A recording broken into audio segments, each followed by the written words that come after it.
What is so radically different? What is it about us? What is it? What is it? What is it? What is it?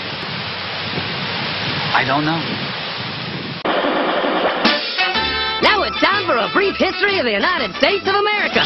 Hi, boys and girls, ready to get started? Once upon a time, there were these people in Europe called pilgrims, and they were afraid of being persecuted. So they all got in a boat and sailed to the New World where they wouldn't have to be scared ever again. Oh, I'm so relaxed. I feel so much safer. But as soon as they arrived, they were greeted by savages, and they got scared all over again. So they killed them all. Now, you'd think wiping out a race of people would calm them down, but no. Instead, they started getting frightened of each other. Witch! So they burned witches. In 1775, they started killing the British so they could be free. And it worked, but they still didn't feel safe. So they passed a Second Amendment which said every white man could keep his gun. I loves my gun. Loves my gun. Which brings us to the genius idea of slavery. You see, boys and girls, the white people back then were also afraid of doing any work. So they went to Africa, kidnapped thousands of black people, brought them back to America, and forced them to work very hard for no money. And I don't mean no money like I work at Walmart and make no money. I mean $0.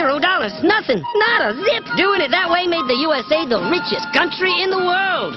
So did having all that money and free help calm the white people down? No way. They got even more afraid. That's because after 200 years of slavery, the black people now outnumbered the white people in many parts of the South. Well, you can pretty much guess what came next. The slaves started rebelling. There were uprisings. An old master's head got chopped off. And when white people heard of this, they were freaking out and going, I want to live. Don't kill me, big black man.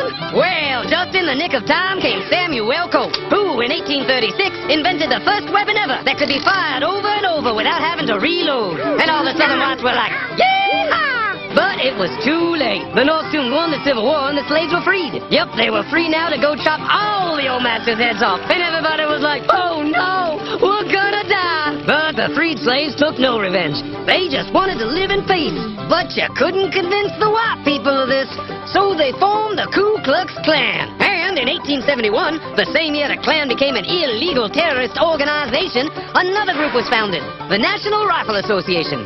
Soon politicians passed one of the first gun laws, making it illegal for any black person to own one. It was a great year for America, the KKK and the NRA. Of course, they had nothing to do with each other, and this was just a coincidence. One group legally promoted responsible gun ownership, and the other group shot and lynched black people. And that's the way it was all the way to 1955, when a black woman broke the law by refusing to move to the back of the bus. White people just couldn't believe it. Well, I won't say move. What's going on? Man, all hell broke loose. Black people everywhere started demanding their rights, and white people had a major freaky fear meltdown, and they were all like, run away! Run away! And they did. They all ran fleeing to the suburbs where it was all white and safe and clean. And they went out and bought 250 million guns and put locks on the doors, alarms in the houses, and gates around the neighborhoods. And finally, they were all safe and secure and snug as a bug.